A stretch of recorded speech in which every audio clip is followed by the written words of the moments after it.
Welcome back student. Hindi के second lecture में आप सभी का हार्दिक स्वागत है। आज पढ़ेंगे हम लोग शब्द एवं इसके वर्गीकरण।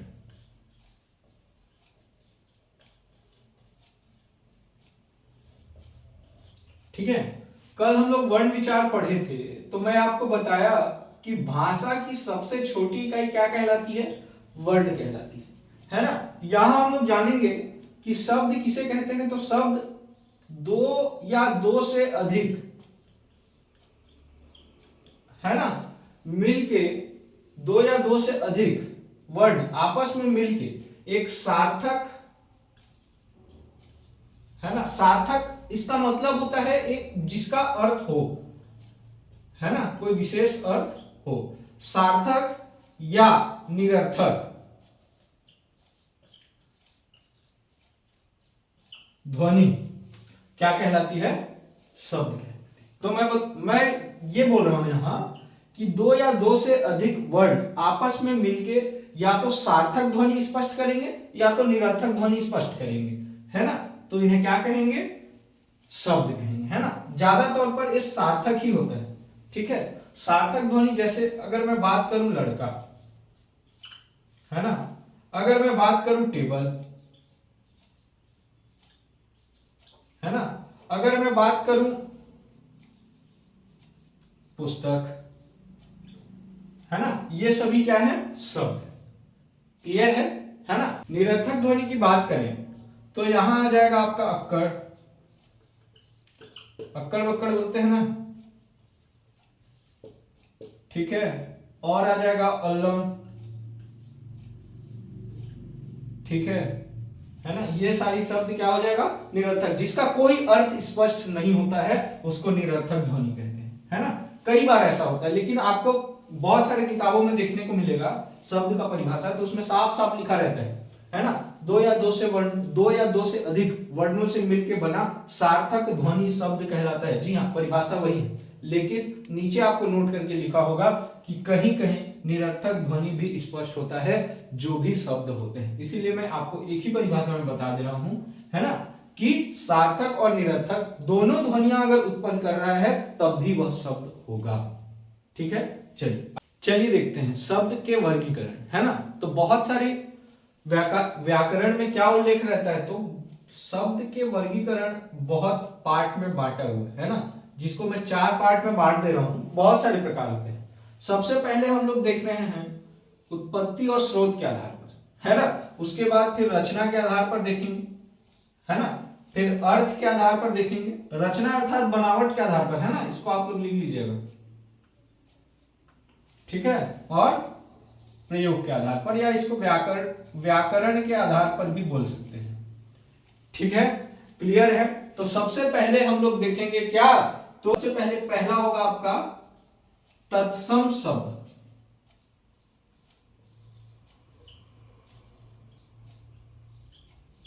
क्लियर है। दूसरा आपका हो जाएगा तद्भव।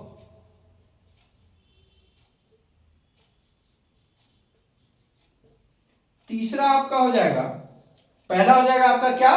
पहला हो जाएगा आपका तत्सम शब्द, दूसरा तद्भव शब्द, तीसरा हो जाएगा आपका देशज और चौथा हो जाएगा आपका विदेशज।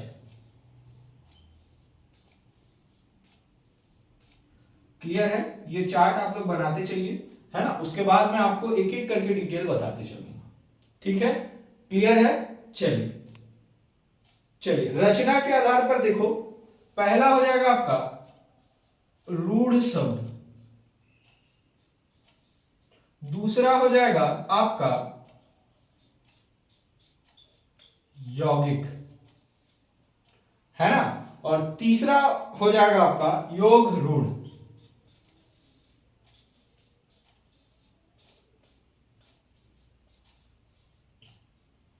क्लियर है। चलिए अर्थ के आधार पर 2 हो जाएंगे, ठीक है। मैं आपको बताया था सार्थक और दूसरा बताया था निरर्थक। ठीक है, क्लियर है। चलिए प्रयोग के आधार पर बहुत सारे प्रयोग के आधार पर बहुत सारे प्रकार होते हैं, है ना। लेकिन यहां पे हम लोग, मैं लिख दे रहा हूं आपको, विकारी और अविकारी।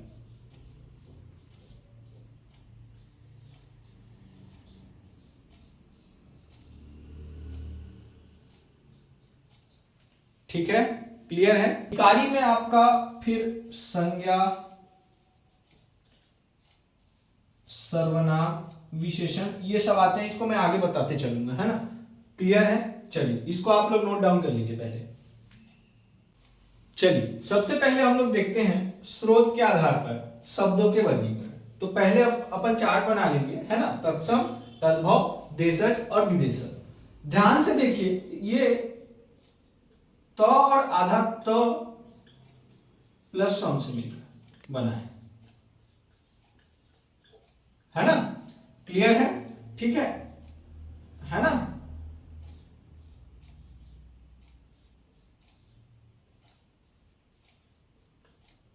जहां तत् का मतलब है उसके और समान का मतलब है, सम का मतलब है समान, ठीक है। तो आप लोगों को पता होगा कि हिंदी जो है, हिंदी भाषा जो है वो कहीं ना कहीं संस्कृत से बना है, ठीक है। क्लियर है। बहुत सारी भाषाएं, बहुत सारी, ठीक है, शब्दों का प्रयोग हम लोग संस्कृत के शब्द को अभी भी हिंदी के रूप में कर रहे हैं, है ना। बहुत सारी चीजें तो बदल के कर रहे हैं, लेकिन कुछ ऐसे शब्द हैं जिनको हम लोग हूबहू हिंदी व्याकरण में प्रयोग करते हैं, उनको कहा जाता है तत्सम शब्द, है ना। नाम से ही स्पष्ट है, तत् धन सम, तत्सम, है ना, उसके समान, ठीक है। किसके समान? तो याद रखिएगा, संस्कृत के समान, है ना।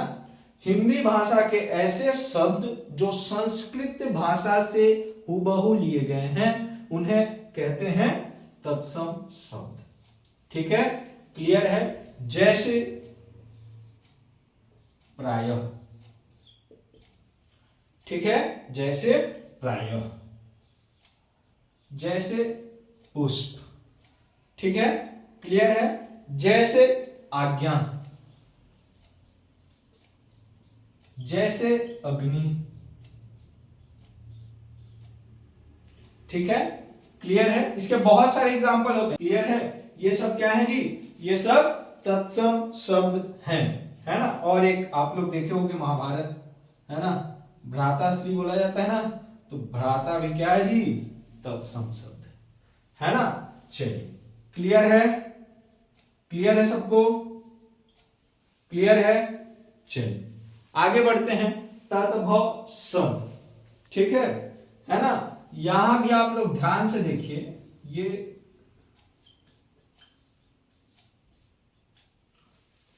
ठीक है, क्लियर है ना। तद का मतलब होता है उससे, भव का मतलब होता है उत्पन्न, है ना। या आप इसको ऐसे भी समझ सकते हो, उससे बिगड़ कर,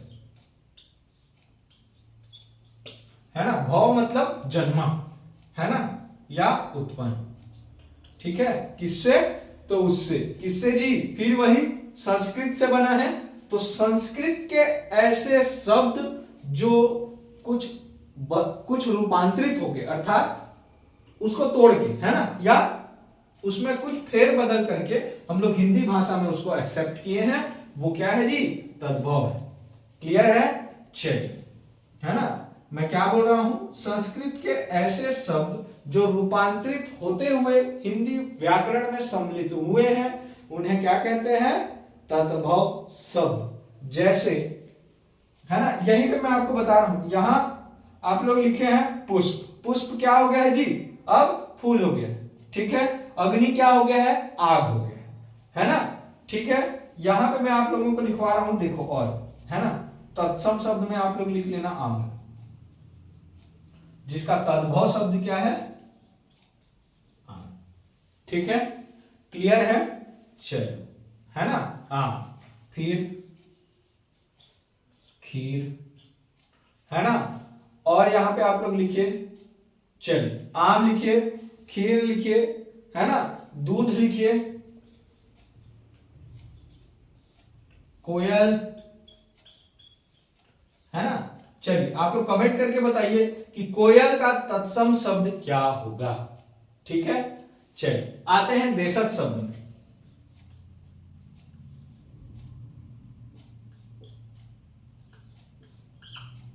है ना, आप लोग बोल रहे हो कि सर तो काट काट के बता रहे हैं, है ना, तो आप लोगों को मैं बताऊं, ठीक है, ऐसा ही समझ में आता है जी। ठीक है, क्लियर है ना। इसके पूरे बहुत सारे एग्जाम्पल आपके पीडीएफ नोट्स में मिल जाएंगे आपको। जिनको पीडीएफ नोट्स चाहिए होगा वो डीएम करेंगे, है ना, और ऑफलाइन क्लास वाले आप लोगों को मिल जाएगा भाई। ठीक है ना। देश और ज का मतलब होता है मेरे भाई जन्मा, है ना। ठीक है, तो देश में जो बोली जाने वाली भाषाएं हैं, है ना, ठीक है, देश में जो बोली जाने वाली लोकल भाषाएं हैं, है ना, क्लियर है, जिसको देहाती लैंग्वेज बोलते हो आप लोग। ठीक है, देश में बोली जाने वाली भाषाओं, क्षेत्रीय भाषाओं से उत्पन्न, ठीक है, शब्द जो हिंदी व्याकरण में सम्मिलित किए गए हैं उनको आप क्या कहेंगे, देशज, है ना, देशज शब्द कहेंगे। तो लिखिए परिभाषा, ऐसे शब्द जो अपने ही क्षेत्र की भाषाओं, बोलियों से हिंदी भाषा में लिए गए हैं,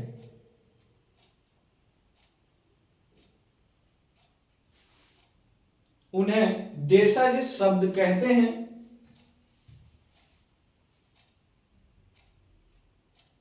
ठीक है, इनकी उत्पत्ति अज्ञात होती है ना, मतलब ये संस्कृत से नहीं लिया गया है ना। जैसे मैं बात करूं आपका छाती, ठीक है, क्लियर है, लोटा, ठीक है, चलिए छाती लिखते चलिए, लोटा, बाड़ा,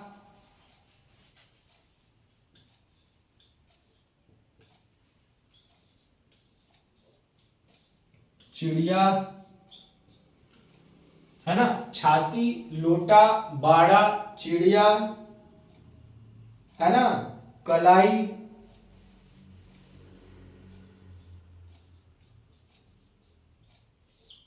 खिचड़ी, ठीक है, और पेट। ये बहुत सारे शब्द है ना। ठीक है, ये क्या है, क्षेत्रीय भाषाओं से लिए गए हैं, संस्कृत को छोड़ के बाकी भाषाओं से लिए जाने वाले, है ना, जो देश में बोली जाने वाली भाषाएं, क्षेत्रीय भाषाएं, इंग्लिश नहीं ना, इंग्लिश फिर इसमें आ जाएगी जी, विदेशज शब्द।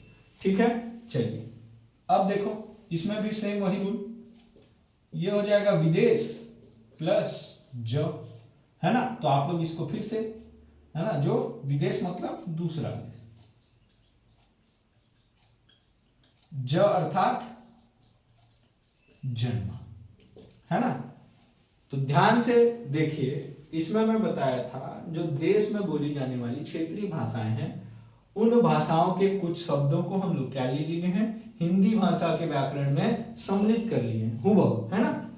तो इसमें भी क्या है मेरे भाई, तो है विदेशों में बोली जाने वाली भाषाओं, ठीक है, से कुछ ऐसे शब्द जो हिंदी भाषा में सम्मिलित किए गए हैं वो क्या हो जाएंगे, विदेशज शब्द हो जाएंगे। जैसे डॉक्टर, डॉक्टर नहीं ना, डॉक्टर, ठीक है, डॉक्टर भी आप लोग को लिखा हुआ मिलेगा तब भी लगा देना आप लोग। कलेक्टर, ठीक है, ठीक है, डॉक्टर, कलेक्टर, नर्स, ठीक है, क्लियर है, मास्टर, ठीक है, क्लियर है, चलिए, हेलो, ये सारे शब्द क्या हैं, विदेशज शब्द हैं, बहुत सारे हैं, है ना, एम्बुलेंस, ठीक है, चलिए, ट्रेन, ये सब क्लियर है, ये सब क्या है आपके विदेशज शब्द हैं। इसमें किसी को डाउट है तो आप लोग पूछ सकते हैं। क्लियर है आप लोगों को ऑफलाइन वाले? ठीक, चलिए आगे बढ़ते हैं और हम देखते हैं रचना के आधार पर शब्द का वर्गीकरण, है ना। तो मैं आप लोगों को फिर से ये चार्ट बनाने के लिए बोलूंगा, है ना, जिसको अपन 3 पार्ट में बांटेंगे। क्या क्या? तो सबसे पहला हो जाएगा रूढ़, दूसरा हो जाएगा यौगिक और तीसरा हो जाएगा क्या? तो आपका योग रूढ़, है ना। इसको योग रूढ़ी शब्द भी कहा जाता है ना। तो देखो भैया, रूढ़ शब्द, है ना। तो मैं आप लोगों को बताया था कि कोई भी शब्द या तो सार्थक हो सकता है या तो निरर्थक हो सकता है ना। सार्थक अर्थात क्या होगा? जिसका कोई अर्थ स्पष्ट हो, है ना। और निरर्थक जिसका कोई अर्थ स्पष्ट न हो, निरर्थक। इसलिए बता रहा हूं क्योंकि रूढ़ शब्द का परिभाषा है ना, ऐसे शब्द जिनके टुकड़ों के कोई भी क्या होंगे? अर्थ स्पष्ट न होंगे, है ना। क्लियर है? तो वो क्या हो जाएंगे? रूढ़ शब्द। ठीक है, कोई भी शब्द के टुकड़ों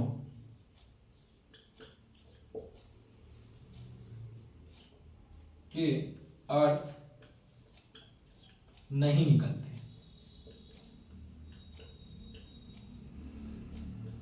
ठीक है, क्लियर है? कोई भी शब्द के टुकड़ों के अर्थ नहीं निकलते, उन्हें क्या कहते हैं? ठीक है, निरर्थक शब्द कहते हैं,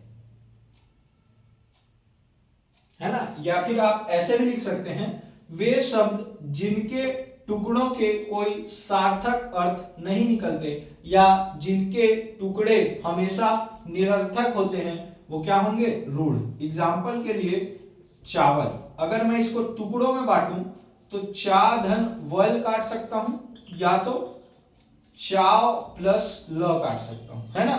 तो इसमें चाव का भी कोई मतलब नहीं होगा, ल का भी कोई अर्थ स्पष्ट हो रहा है क्या? नहीं, है ना। चा का भी कोई अर्थ स्पष्ट नहीं हो रहा है, वल का भी कोई अर्थ स्पष्ट नहीं हो रहा है ना। इसलिए ये क्या है? क्या है जी? रूढ़ शब्द है। जैसे मैं आपको बोलूं किताब, है ना, फिर इसको काटो कि धन ताप, तो इसमें कोई मतलब नहीं हो रहा है ना। सार्थक अर्थ स्पष्ट नहीं हो रहा है, इसीलिए ये क्या हो जाएंगे? है ना, निरर्थक हो जाएंगे। ठीक है, रूढ़ हो जाएंगे। जैसे अगर मैं बोलूं नाक, है ना, तो नाक, ठीक है, क्लियर है ना। तो इसका भी कोई अर्थ स्पष्ट नहीं हो जा रहा है। आंख, ठीक है, तो इसका भी कोई स्पष्ट नहीं होगा। ठीक है, तो कहने का मतलब यह है कि कोई भी शब्द जिनके टुकड़ों के कोई अर्थ स्पष्ट नहीं होंगे, वो क्या हो जाएंगे? रूढ़ शब्द हो जाएंगे, है ना। इसका जस्ट उल्टा कर दीजिए आप, है ना। कोई भी शब्द जिनके टुकड़ों के कोई सार्थक अर्थ स्पष्ट हो, उन्हें यौगिक शब्द कहते हैं, है ना। तो मैं यहां पे लिख दे रहा हूं, किसी शब्द के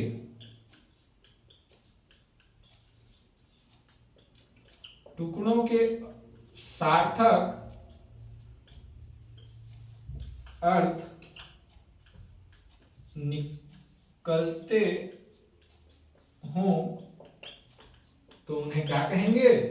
यौगिक शब्द कहेंगे। क्लियर है? एग्जाम्पल अगर मैं बोलूं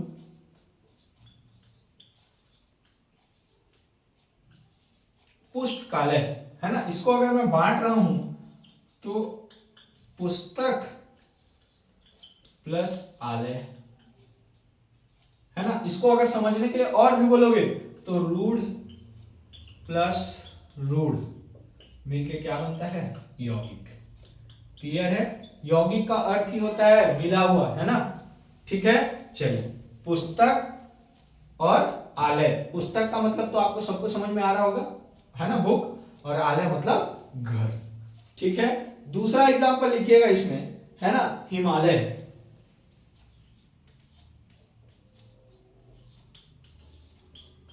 है ना। हिम मतलब बर्फ और आलय मतलब घर। ठीक है, फिर राजपुत्र,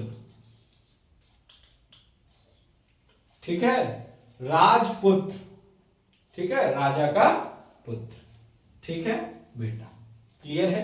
चलिए, योग रूढ़, ठीक है, योग रूढ़।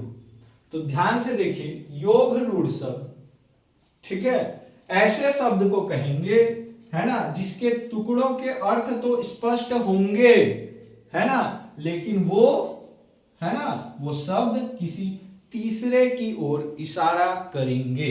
क्लियर है ना। मैं आपको बता रहा हूं कि ऐसे शब्द जिनके टुकड़ों के अर्थ तो स्पष्ट होंगे, है ना, क्लियर है, टुकड़ों के अर्थ स्पष्ट हो रहे हैं, मतलब ये क्या है जी, यौगिक है ना, किंतु ये जो शब्द है ये किसी तीसरे की ओर इशारा करेंगे, ठीक है, तो ये क्या हो जाएंगे, योग रूढ़ शब्द। ध्यान से लिखिए, परिभाषा लिखिए इसका, ऐसे शब्द जो यौगिक हैं, ऐसे शब्द जो यौगिक हैं और जिनके टुकड़ों के सार्थक अर्थ स्पष्ट होते हैं, किंतु वो किसी विशेष अर्थ को प्रकट करते हैं, योग रूढ़ शब्द कहते हैं, है ना। इसको और क्लियर कर दे रहा हूं मैं, तो ये संरचना की दृष्टि से क्या होगा, यौगिक होगा, ठीक है, संरचना की दृष्टि से दिखने वाले शब्द, ठीक है, संरचना की दृष्टि से यौगिक होते हैं, किंतु विशेष अर्थ प्रकट करते हैं, ठीक है, किंतु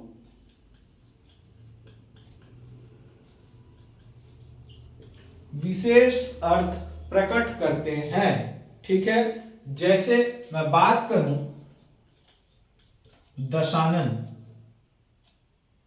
है ना, 10 प्लस आनन हो जाएगा, है तो ये यौगिक, लेकिन दशानन किसकी ओर इशारा कर रहा है, तो ये कर रहा है किसकी ओर, रावण की ओर, है ना। तो परिभाषा से मैं आपको बताया कि ऐसे शब्द जो यौगिक तो हैं किंतु एक विशेष अर्थ को प्रकट कर रहे हैं, वो क्या हो जाएंगे, योग रूढ़ या योग रूढ़ी शब्द हो जाएंगे, है ना। चलिए, ठीक है, क्लियर है, और लिख लो इसमें,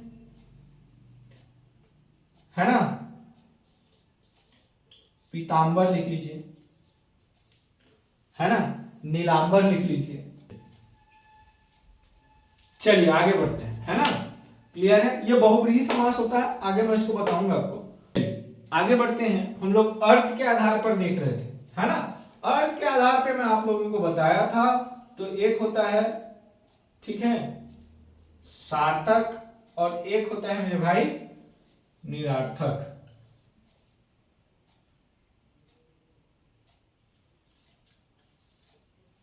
है ना, निरर्थक या निरर्थक, ठीक है। तो सार्थक शब्द ऐसे शब्द जिनके कोई विशेष अर्थ स्पष्ट होते हैं।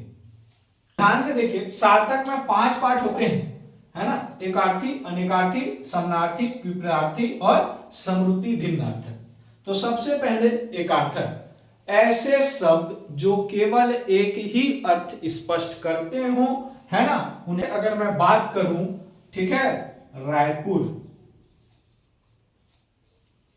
है ना, एक अर्थ स्पष्ट कर रहा है, शहर का नाम, ठीक है, पटना,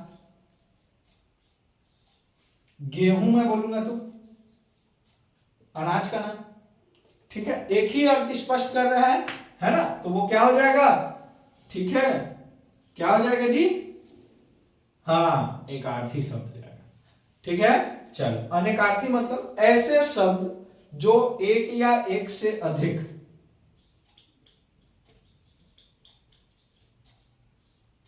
एक या एक से अधिक अर्थ स्पष्ट करते हो। तो अंबर हम लोग किसको किसको बोलते हैं, तो अंबर पहला हम लोग आकाश को बोलते हैं, है ना। दूसरा अभी मैं आप लोगों को बता रहा था ना योग रूढ़ में कि पीतांबर, है ना, अंबर मतलब वस्त्र भी होता है और आसमान भी होता है, क्लियर है, ठीक है, वस्त्र और आकाश, क्लियर है। ऐसे शब्द जिसके एक ही अर्थ स्पष्ट होते हैं, जैसे अगर मैं बात करूं जल, है ना, तो जल का अर्थ क्या क्या स्पष्ट हो रहा है, तो पानी, पानी को जल कहते हैं। ठीक है, नीर, नीर का भी अर्थ क्या है, वही है, पानी को ही नीर कहा जाता है। ठीक है, मतलब बहुत सारे शब्द ऐसे हैं हिंदी भाषा में जिसके अर्थ एक ही स्पष्ट होते हैं। ठीक है, क्लियर है। जैसे नेत्र की मैं बात करूं तो नेत्र को क्या कहा जाता है, आंख कहा जाता है, चक्षु कहा जाता है। ठीक है ना, पर्यायवाची शब्द, इसको हम लोग आगे और डिटेल करेंगे। ठीक है, चलिए, विपरीतार्थी या विलोम शब्द।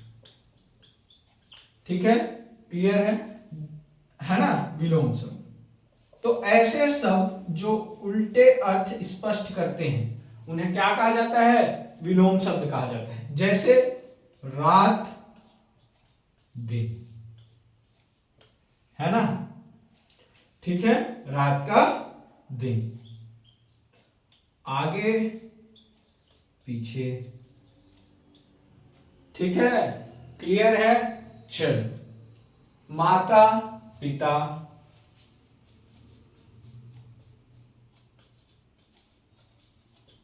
क्लियर है। चलो, अब समरूपी भिन्नार्थी शब्द। ठीक है, समरूपी भिन्नार्थी मतलब जो देखने में एक समान दिखेंगे, है ना, लेकिन क्या है, जिसका अर्थ अलग अलग होगा। ठीक है, इसका परिभाषा लिखिए, ऐसे शब्द जो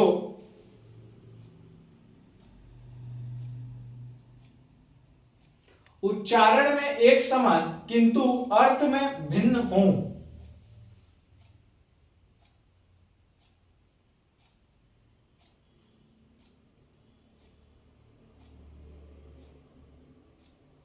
ठीक है, समरूपी भिन्नार्थी शब्द कहा जाता है। जैसे अगर मैं बात करूं जरा, है ना, ये वृद्धावस्था को कहा जाता है जी, है ना। लेकिन अगर मैं बात करूं जरा, यहां देखो एक बिंदी है लेकिन उच्चारण दोनों का एक ही होता है, जरा, है ना, इसका अर्थ होता है तनिक, है ना, जो आप लोग थोड़ा सा बोलते हो ना, वही। ठीक है, क्लियर है। तो ये है समरूपी भिन्नार्थी शब्द, है ना, जो उच्चारण में एक समान किंतु जिनके अर्थ अलग अलग होते हैं उन्हें क्या कहा जाता है, समरूपी भिन्नार्थक। निरर्थक का वही है जिसका कोई अर्थ स्पष्ट ना हो, निरर्थक शब्द कहलाता है ना, इसके कोई भी टाइप नहीं होते। चलिए देखते हैं हम प्रयोग के आधार पर शब्द के प्रकार। तो प्रयोग के आधार पर मैं बात करूं, शब्द दो प्रकार के होते हैं। पहला होता है अविकारी शब्द, ठीक है, और दूसरा होता है आपका विकारी शब्द, है ना। अविकारी और विकारी में एक शब्द आ रहा है आपका क्या, विकार, जिसका शाब्दिक अर्थ होता है परिवर्तन। ठीक है, क्लियर है। चलिए, है ना, विकार मतलब क्या होता है, परिवर्तन। तो ध्यान से देखिए, वे शब्द जो लिंग, वचन, कारक या काल किसी भी आधार में परिवर्तित हो जा रहे हैं तो वो क्या होंगे, विकारी शब्द होंगे। जैसे लड़का, है ना, ये लिंग के आधार पर परिवर्तित हो जाता है, लड़का क्या हो जाता है, लड़की हो जाता है। जैसे मुझको, है ना, या मैं भी परिवर्तित होता है जी, मैं, मुझको, मुझसे, ये कारक के आधार पर परिवर्तित हो रहे हैं, है ना।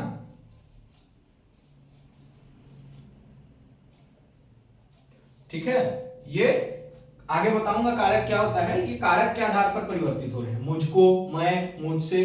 ठीक है, और संज्ञा सर्वनाम आदि के, देखो इसके अंतर्गत विकारी शब्द के अंतर्गत क्या क्या आएंगे, तो ध्यान रखना, इसके अंतर्गत आ जाएंगे आपका संज्ञा,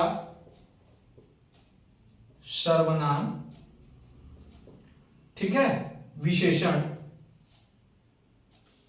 ठीक है, संज्ञा, सर्वनाम, विशेषण,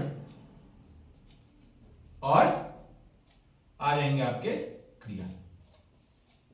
ठीक है, क्लियर है, संज्ञा, सर्वनाम, विशेषण और क्रिया नाम के आधार पर भी परिवर्तित होते हैं, तो नाम क्या है, विकारी है। ठीक है, चलिए अब आते हैं अविकारी शब्द।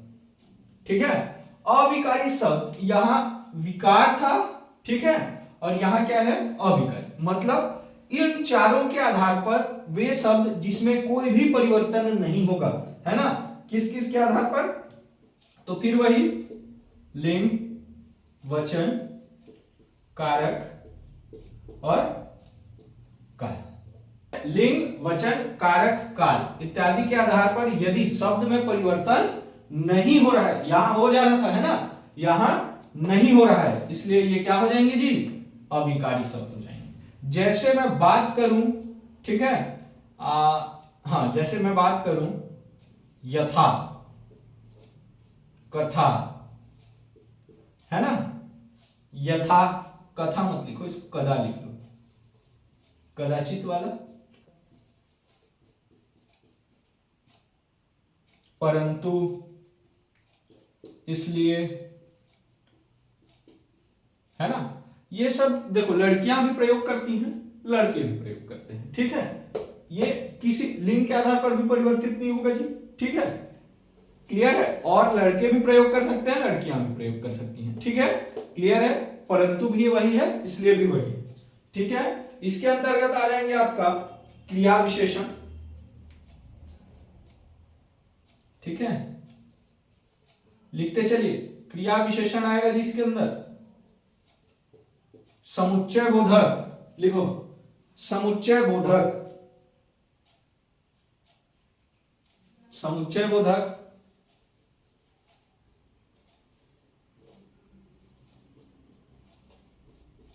समुच्चय बोधक, ठीक है, विस्मयादि बोधक,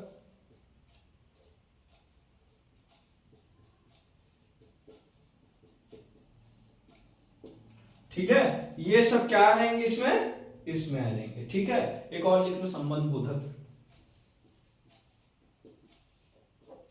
ठीक है, संबंध बोधक, ये सब आगे मैं बताऊंगा आपको क्या होता है, अभी बस ये एग्जांपल में आप लोग लिख लो कि ये सब अविकारी शब्द में आएंगे और ये सब संज्ञा सर्वनाम विशेषण क्रिया ये विकारी शब्द में आएंगे। ठीक है, हम लोग अब स्टार्ट करेंगे क्या, संज्ञा सर्वनाम विशेषण, एक एक टॉपिक को एक एक दिन करते लेते चलेंगे। ठीक है, क्लियर है, फिर से मैं बता रहा हूं, विकारी शब्द जो लिंग, वचन, कारक, काल इत्यादि के आधार पर परिवर्तित हो जाते हैं, है ना, वे क्या होते हैं, विकारी शब्द होते हैं।